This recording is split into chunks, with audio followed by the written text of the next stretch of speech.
generations. And now, the power of two restores the one. We got a bidet!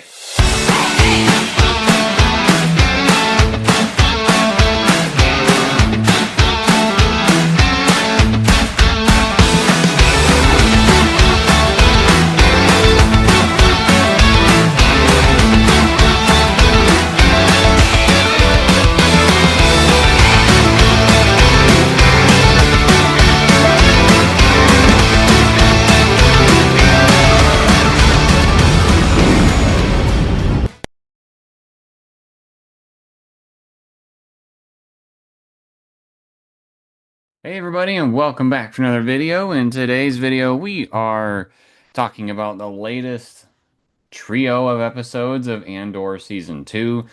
This is 4 through 6, and it does have a year time jump. We are going to be talking about spoilers throughout the whole video and even right away, so just to let you know up front that in case you don't want to hear them. So yeah, we're gonna talk about what happened this week and just give some of our thoughts on what happened. It has been a year since the first three episodes. Remember, all these different episodes are like different tumps in the different jumps, not tumps, jumps in the timeline. And so this is 1 year after the events from the first three episodes. So we got a couple of different things going on here. We got something going on with Sol Guerrera. We got something going on with Andor. Of course, we got something going on with Mount Mothma. But probably the most important thing is we got something going on Gorman, which is that planet that we were hearing about in the first three episodes. That the Empire, there's something that they want from that planet. I believe it's like a mineral or something, and it's in the planet core. And if they go too far, then that planet will have some bad things happen to it. So, of course, we know the Empire is going to try to push the limits because they don't care about what happens to the people around. They just want what they want. So we get a lot of stuff going on that planet as well. And probably my favorite part of what's happening in this show so far, and it's kind of funny because at Star Wars Celebration, the actor and the actress said that their moments on screen are the most cringe, but my favorite part of the show so far is Cyril and Dedra. And so we get a little bit more of their character development as well. Okay, so which arc should we start with? What do you think? We may as well start with Cyril and Dedra. All right, well, we get a little bit more of Cyril and Dedra. So I think we start the first three episodes finding out that Cyril has actually been stationed on this planet of Gorman.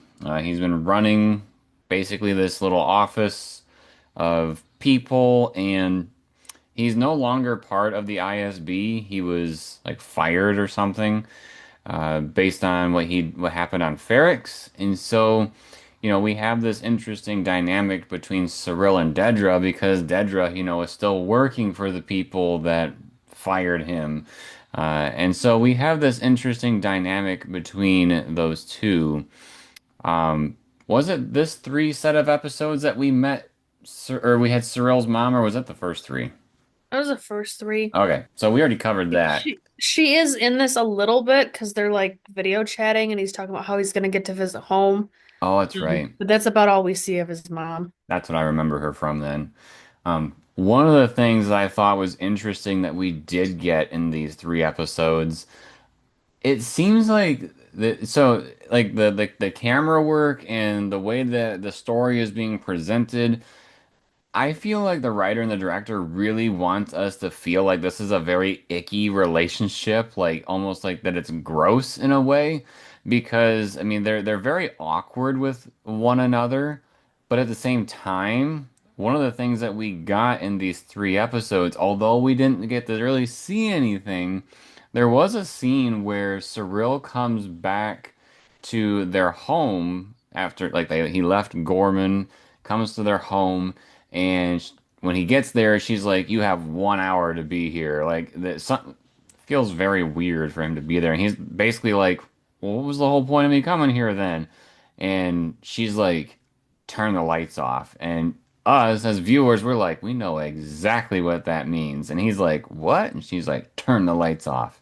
And so, they have their little moment there, even if it's completely off screen. But what we get from their character development is that she definitely wears the pants in this relationship. She is very much in charge and she knows what she wants, and she will get what she wants. To a point, I think even Cyril probably doesn't mind that, knowing that he was raised with a mom that was very much bossing him around. Uh, she just has a very, very strong personality. So I almost wonder, because remember, they sometimes say, you try to find in other people what you see in your parents, and this is kind of what happened to him. Maybe he sees a little bit of his mom in Dedra, and that's part of the whole process. I don't know, but I know that is a thing. That just makes it even more icky. It does. It makes it very icky. Anything else? Well, We kind of have to jump to some other characters to get back yeah, to Cyril and before we Dedra. start diving down the rabbit hole of what's going on with Cyril and how Dedra is, they're all maneuvering this Gorman thing. Maybe we should just to talk about Gorman as a whole, and then we can go to like Andor separate because Cassian's kind of has a he's entwined, but he kind of has a separate plot line in a way. Yeah, Um, but the stuff in Gorman has a lot of different groups involved. yeah. If you want to cover that. Um, well, honestly, for me, it was a little bit hard to follow all the different moving pieces because there is a lot of inner workings on both the Empire side and the Rebellion side, right? Because you've got the Empire who wants to mine this spider planet for their special material for power. Like I think it's for power generation, right? I think so. Um, so you've got that going on, but they're trying to be a little careful about how they do it because of the planet's place in the Senate, and they're very rich people, so they got a big voice. But then you've got the rebellion side of things who are listening in to different transmissions, and I think they're just starting to pick up the pieces of like stuff's about to go down. And I don't know if they quite understand what all is happening, just that something is happening. Um, so I mean, they do have people that are trying to like tap into the communications of the Imperials. So like you said, they probably are getting enough from those transmissions where they have an idea that something is going on. Like they clearly know about this cargo that's going to be coming through the town. Um, but I don't think they quite know exactly why the Empire is there. yeah. And at the same time, we've got the antique collector dude, Luthen, and his assistant. I don't know his assistant's name. I don't Um, either, but she definitely has quite the role in this season. yeah. Maybe you could find it while I kind of recap what's going on with them a little bit. So they have a listening device in one of their art pieces that they sold to, I'm gonna say one of Mon Mothma's friends, and I'm gonna use that term kind of loosely because I don't really know her exact relationship with these people. But they think that there's something funky with their art and they're going to have like a total audit of it. So Luthen and his assistant are freaking out because they don't want their listening device to be found. They never really got any great intel from it anyway, so it would kind of just be a total waste. And there's going to be a party of sorts at that place that they're using as like a disguise to, or an excuse to be there to try to get the listening device removed um, before it's discovered in this audit. Clea. Clea. Okay, thank you. I had no idea and I would not have guessed that. Me neither. And Mon Mothma's there too. I don't think she really plays a huge role in this series of episodes, or at least in this little scheme. She's there. She asks about her cousin and stuff, but she's not really the center of focus for this session. Not nearly as much as the first arc. Yeah. I think this one more focuses on Cyril and, well, most of it is on Cyril, but I also think, Dedra and how they're maneuvering what's going on the planet. I feel like they have the primary focus for the first episode or two, and the last episode that we have is focused a lot more on Vel and her rekindling the relationship with her friend, girlfriend, whatever you want to call her. I would say Um, girlfriend based on what we saw. but they'd been apart for so long, and they're really only together for like, I don't know, a day or two, something like that. That's why I'm not sure if they're really official girlfriends. I I don't don't know. know. All I would say, is if I knew my significant other was out there, and if we were both being faithful at the same time, and then we rekindled for whatever, like why I don't know why we'd be apart, but if we came back together months later, I feel like everything would still be the same, personally. Yeah, I don't know. I guess they'd been apart for so long. I thought that they had like officially split, like because the one girl, the driver, was like ignoring the driver. I don't know her name. The girl who's not Val. When she was I'll a look it up. driver in the last set of episodes, she was like super ignoring Val, almost like she didn't want anything to do with her. But clearly that's not the case in this set of episodes. Um, but back to the Cinta. Gorman. I'm sorry, what? Cinta. Cinta.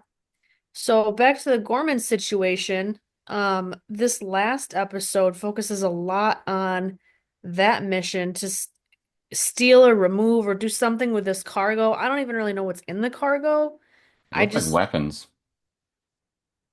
could be. There's a very brief shot when they opened it in the dark and then closed it really quick just to see what was in there. But it looked like weapons. Maybe it was some sort of mining equipment so that they could get the minerals. I don't know. I gotcha. But weapons would make sense if they like that the rebellion would want because then they could be armed for when the Imperials show up to start doing some damage. That's true. But while they're doing this mission, Mon Mothma and Luthen are at that party, right? At the with the art and stuff. And so Mon is concerned about her cousin, because Vel is her cousin. And Luthen's just like, just let her be. She's got to do her mission, whatever, blah blah blah. There's a scuffle at that mission. It doesn't exactly go to plan as much as she wants it to. Somebody really drops the ball there. At the one on Gorman, Yeah. well, we also gotta know why the ball is dropped. Right? Because there's a little behind the scenes guy that's watching over things. But he doesn't have anything to do with this, does he? I don't think so, but he's still relaying information of, yo, these people are doing XYZ and they know stuff. I so yeah, someone drops the ball during this mission. We'll have to cover some other things in a minute that really led up to this, but um during the mission they're trying to get everything like they set up these mines on the ground and the mines zap the transport, like short circuit it so that it doesn't have power. And then uh, Cinta jumps onto the transport and puts another little mine on it that zaps it again just to be sure. And then they grab all the stuff. But this dude comes out of his house thinking like, what the heck is going on here? Like a resident of Gorman. And one of our members of the group is saying like, yo, get back in your house. This doesn't concern you. Just look the other way, basically. And the guy is having none of it. And so the guy from the rebellion pulls out his gun and he's saying, yo, I'm not going to ask you twice. And so they get in a little scuffle. And when the rebellion guy was wanting to potentially shoot the guy that was attacking him, he shot off to the side, and we find out that he actually killed Cinta. It looks like she was shot in the face. Like there was definitely a marking on her face. However, I could also see maybe she was shot in the body somewhere, and when she fell over, she hit her head. I don't know. It's not 100% clear because he fires it off, it happens off camera, and then we see people rush to a body that's laying on the ground. So, yes, we do lose Cinta in the process. Vel is beyond upset about it, and she ends up lecturing that guy towards the end of the episode. But there's a lot of stuff that's happening even before this, like the whole plot line of Cyril, because Cyril is it's essentially infiltrating these people. He's working on Gorman. He's got that office. Somebody supposedly mentions that he needs or his office needs to be raided because it has a bug, like a microphone bug on the wall. And so his office gets raided. He acts like he's concerned about it. Um, and he learns about the essentially the rebellion, the people that are behind doors and organizing to do stuff to the Imperial presence that's on the planet. And he acts as if he's a sympathizer, but really he's trying to just infiltrate so he can relay information to Dedra and the Empire, which is really weird because at one point, Dedra's the person above Dedra, it says to Dedra, this is an operation that Cyril is not supposed to know about. And when she's there talking to this guy is when this whole process is happening in the streets with the transport, and we can hear Cyril talking to her. And at one point, the boss man even says something over the thing in, Dedra's ear to Cyril. So it's kind of weird. I don't 100% understand, is he supposed to be working with him? Is he just somebody that, is undercover and is silently working for the Empire when he's not supposed to? I'm not quite sure what's going on there. Was it the same officer that told Dedra Cyril can't know about this as the one that Cyril was relaying information to at the end? Yes. Okay, then yeah, I'm not entirely sure because I thought that that was two different officers. I'm pretty sure that was the same scene, if not very close to one another. Well, because there's also a couple of Imperial officers that are going to that party, one of which who helps, what's her Yeah, name again? Dang it. there's one Imperial that is kind of changing his mind in a way, and he decides to work with Luthen and Clea. Clea. Yeah, I was like, it's basically Leia with a K in front of it. I guess I can remember that. Um, he meets up with Luthen and Clea, and then he's a essentially a mole when working with the Empire. So it's interesting because he is working with now Luthen and infiltrating the Empire, whereas Cyril is acting as a mole, like he's making it look like he's part of the rebellion, but really he's a mole for the Empire. So the Empire has a mole into the rebellion, and the rebellion has a mole in the Imperials. It's kind of interesting once you think about it. Um, Yeah. So that's what's going on with Cyril, basically this whole arc. He's infiltrating and eventually he has the information. It makes me wonder if that's why there was only one transport at the end, like during that sequence. Because maybe the Empire knew, but they don't want to give off this idea that they do know what's going on. So they send one of them instead of like a whole group. Because I thought that's what would happen. Like, sending multiple transports to deliver whatever. Because, like, I imagine that this project that they're working on is a pretty big project. I can't imagine just one transport worth of tools would be enough, but I could Yeah. be wrong. Um, there's also a big thing with Saw Gerrera. Oh, Uh, yes. Yep. he, the the guy from the first arc that was with Bix on the farm and he was leaving and he had to he's the guy that Bix was teasing about when they were looking at the moisture farm thing saying, "Oh, your girlfriend's coming here with a drink for you." It's that guy. And so he ends up with Saw Gerrera and he has this device, I I think his think name is Wilman. Willman. I Mhm. think this device is used to like inject a poison into something, like a massive humidifier looking thing. And so what he's doing with Saw Gerrera is he's teaching somebody how to use it so then when they go to do it to an actual, you know, thing that the Empire is using, that someone can be effective with it. Because if you do the wrong thing, this thing will basically blow up and then there'll be poison everywhere. Um, What's interesting, there's a couple of things that are interesting here. One is that this area that Saw Gerrera is stationed at is actually the resistance base for episodes 7, 8, 9, and so on and so forth. It's Dakar.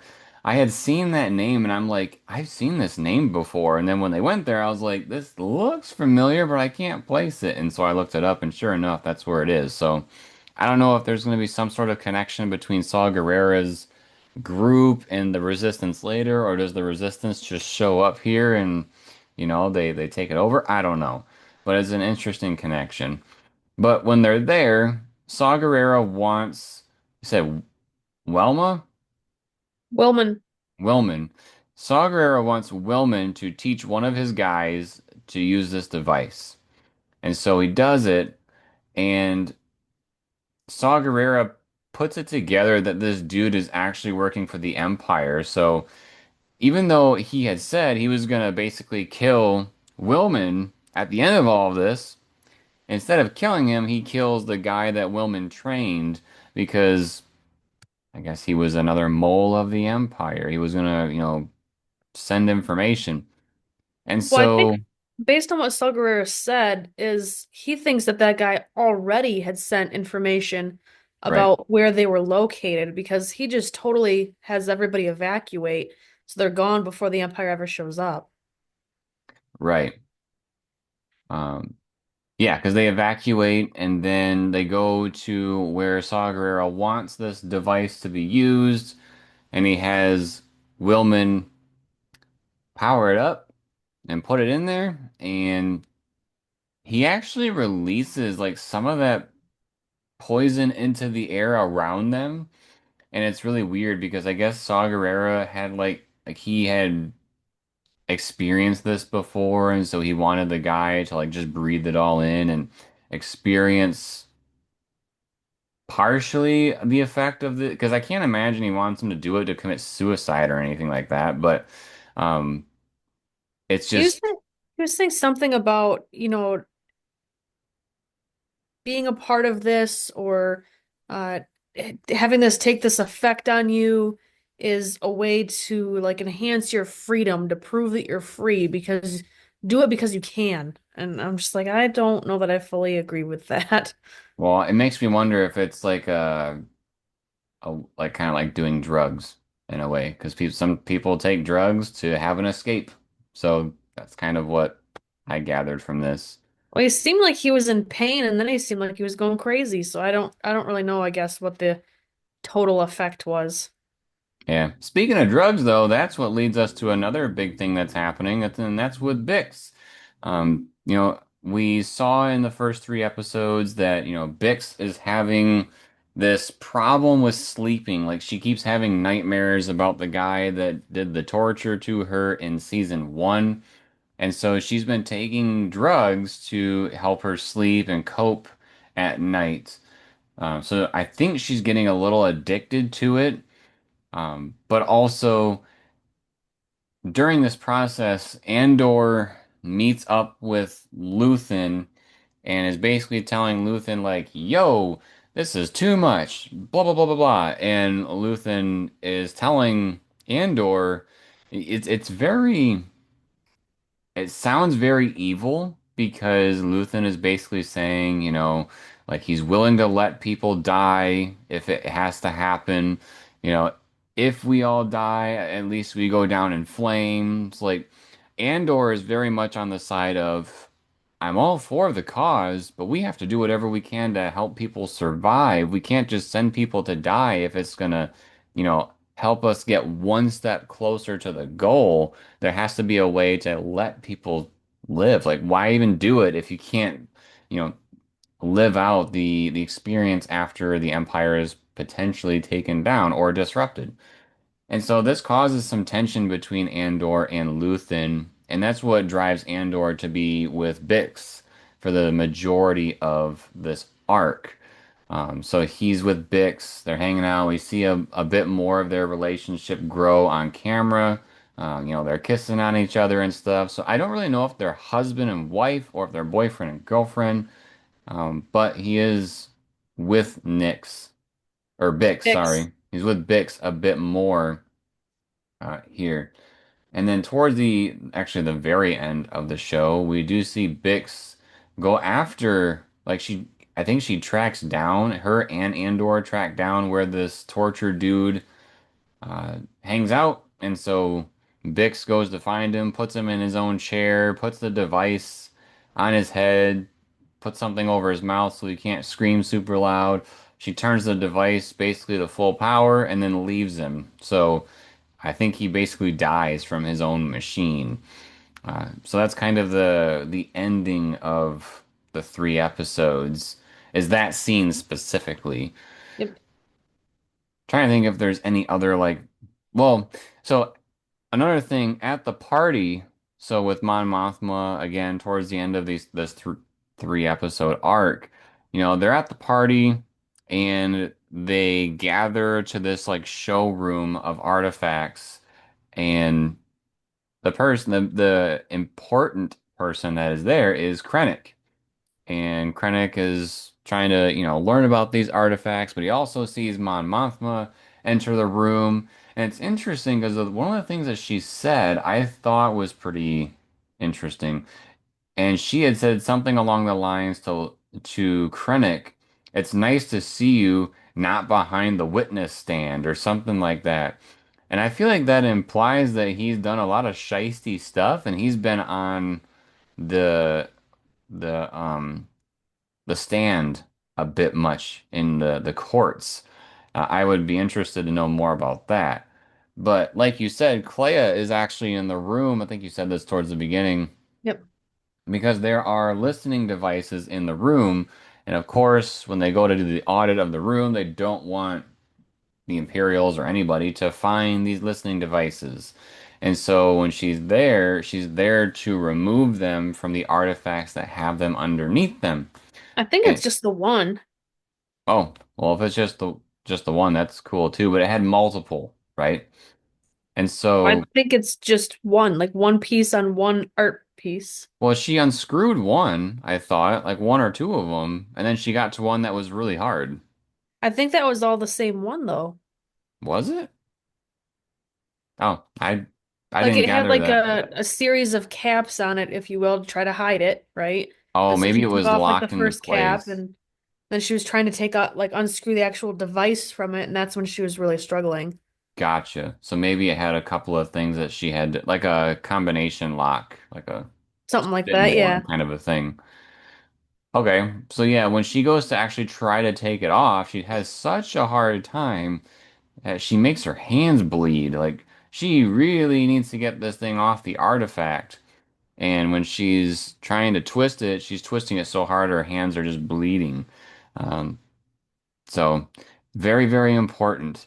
It makes me wonder, like, if she would have looked to one of the people of her group and is like, "Yo, can you just buy this so it can get out of the room?" Like, I don't know. That might be a It bit wasn't far. it wasn't for sale though.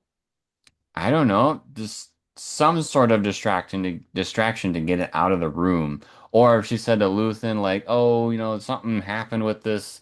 It broke or something." Or if she happened to make it fall over and shatter, just something to get it out of there. But apparently she must have gotten that device off of it.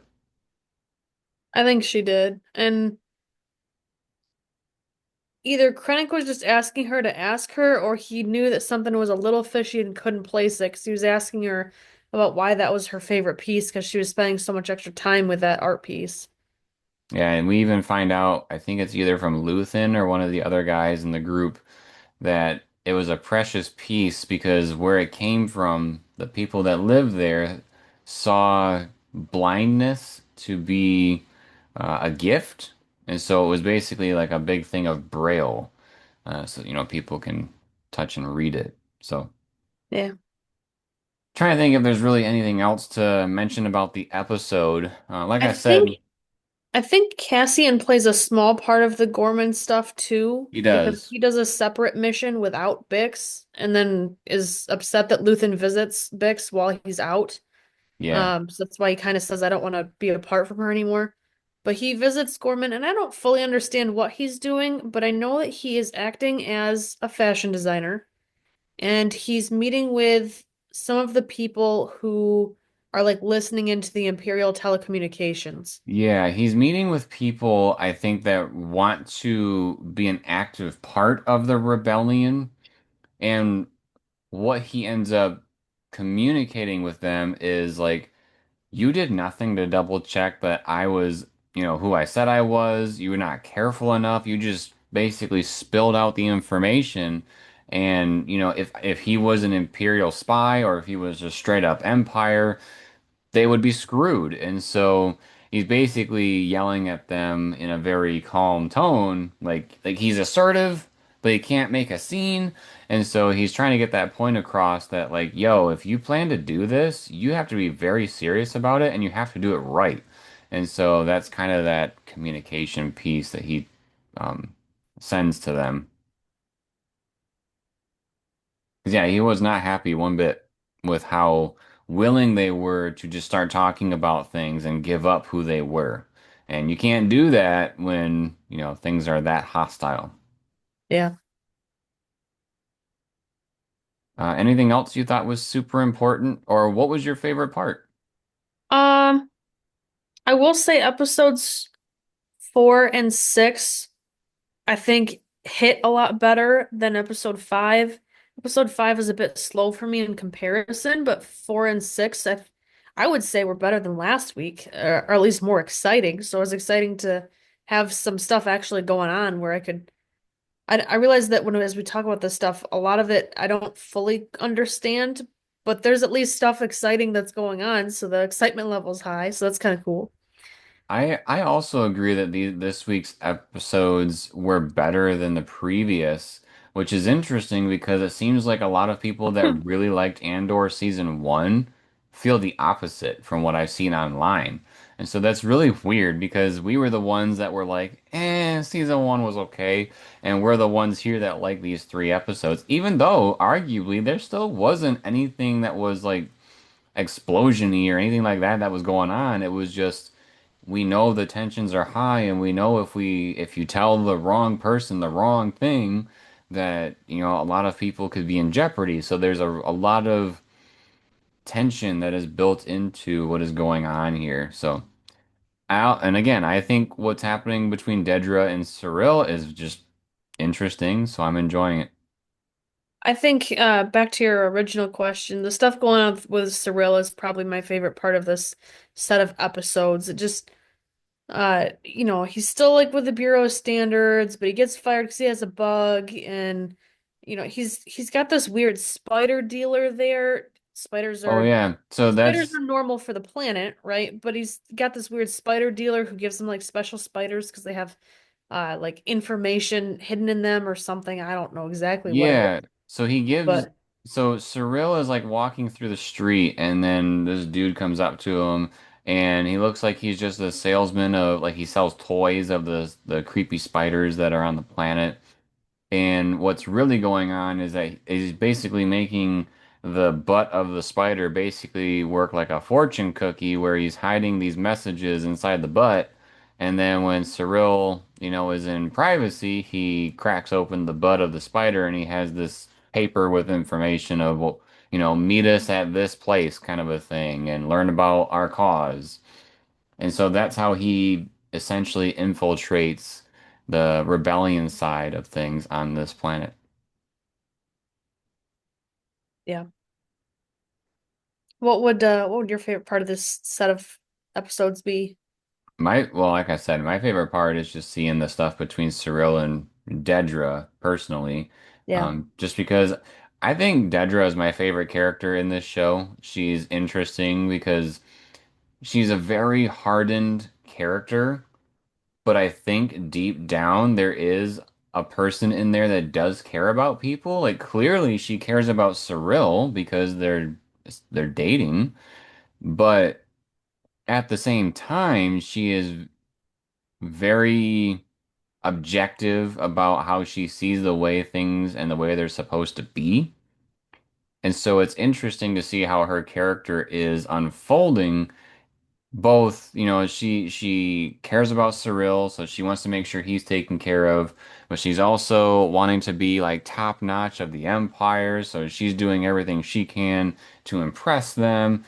And along the way, those two things are getting crossed because, you know, Cyril doesn't have the greatest track record with the Empire right now, and my thought is that the Empire really doesn't want Dedra to be associating with Cyril with the Imperial dealings. So I don't know. It's just an interesting thing that's going on there. So I think that's my favorite. Yeah.